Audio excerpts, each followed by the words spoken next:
ভূমিকম্পে ক্ষতিগ্রস্ত দরিদ্র পরিবারের পাশে খোয়াই জেলা পরিষদের প্রশাসন। ক্ষতিগ্রস্ত পরিবারের পাশে থেকে সরকারি সুযোগ সুবিধার আশ্বাস প্রদান খোয়াই জেলা পরিষদের সভানেত্রী অপর্ণা সিংহ রায়ের। গত কয়েকদিন পূর্বে রাজ্যে মৃদু ভূমিকম্প অনুভূতি হয়।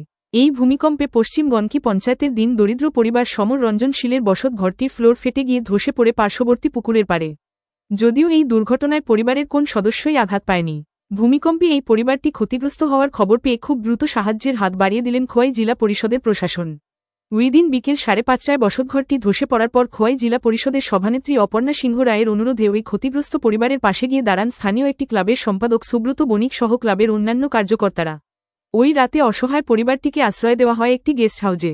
পরদিন খোয়াই জেলা পরিষদের সভানেত্রী অপর্ণা সিংহ রায়ের সহযোগিতায় স্থানীয় ক্লাবের সদস্যরা এই অসহায় পরিবারটিকে বসবাস করার জন্য একটি ঘর ভাড়া করে দেন। তিনি অসহায় পরিবারটিকে আশ্বাস দেন খুব দ্রুত ওনার ভেঙে পড়া ঘরটি পুনরায় মেরামত করা এবং ভবিষ্যতে এই ধরনের সমস্যা না হওয়ার জন্য তিনি জেলা পরিষদের বরাদ্দ অর্থে প্রয়োজনীয় ব্যবস্থা গ্রহণ করবেন। আজ এই ক্ষতিগ্রস্ত পরিবারটির সঙ্গে দেখা করলেন জেলা পরিষদের সভানেত্রী অপর্ণা সিংহ রায় এবং দলের জেলা সভাপতি বিনয় দেববর্মা। তারা আশ্বাস দিলেন এই অসহায় পরিবারটির পাশে থাকবে সরকার, জেলা পরিষদ এবং স্থানীয় ক্লাব। আসল সত্যিকার অর্থে বলতে গেলে আমি যখন সভাধিপতি হলাম এর কিছুদিন পরে বলতে প্রায় 4 মাস পরে আমি একদিন শুনতে পেলাম যে এখানে একটা ঘর এমনভাবে আছে যে যখন তখন পুকুরে পড়ে যাবে। তখন আমি একদিন সরকারিভাবে ভিজিট করি এবং পরে আমাদের যে জেলা পরিষদের যে ফান্ড, সেই ফান্ড থেকে একটা ভালো মোটামুটি একটা অর্থরাশি, সেই অর্থরাশিটা সেই ঘরকে বাঁচানোর জন্য, যেন বোল্ডার দিয়ে বাঁচানো যায় তার জন্য একটা অর্থরাশি আমরা প্লেসমেন্ট করি। তো আমরা আমাদের সরকার জনগণের সরকার জনগণের পাশে আছে। সেদিন একটু ভূমিকম্প হয়ে ঘরটা একটু কাত হয়ে গেছে, একটা সাংঘাতিক একটা বিপদ থেকে ওরা বেঁচে গেছে। তো সরকারি যে সাহায্য, সেই সাহায্যটা শুরু হয়ে যাবে।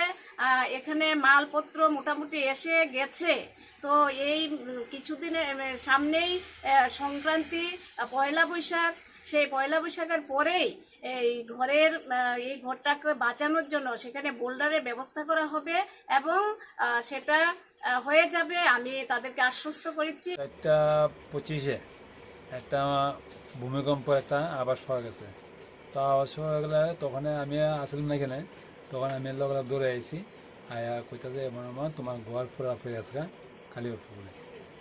তখন লগে লগে কি দিল, তখন আমরা সবাই একটু আমরা কয়েকজনের ডাক দেওয়া হয়েছে। ডাক দেওয়া কোয়া হয়েছে যে এই ঘরটা করে দেয়, সবাই আইসে।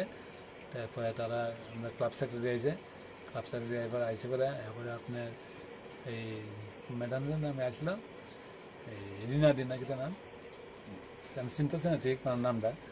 তাই না আগে গেছে, তাই না এসে করে লগে লগে ক্লাব সেক্রেটারি এবার ম্যাডামও আসলো। তখন এরা এটা ওই গেস্ট হাউসে আমরা একটু ব্যবস্থা করছে রাত্রে আসলাম আর কি।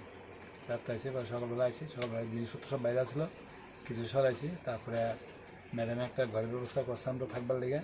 তখন আমরা এখানেও গিয়ে ক্লাব সেক্রেটারি সহ আমরা গিয়ে ক্লাবে নিয়ে এরপর আমরা একটা বাড়ি গেছি।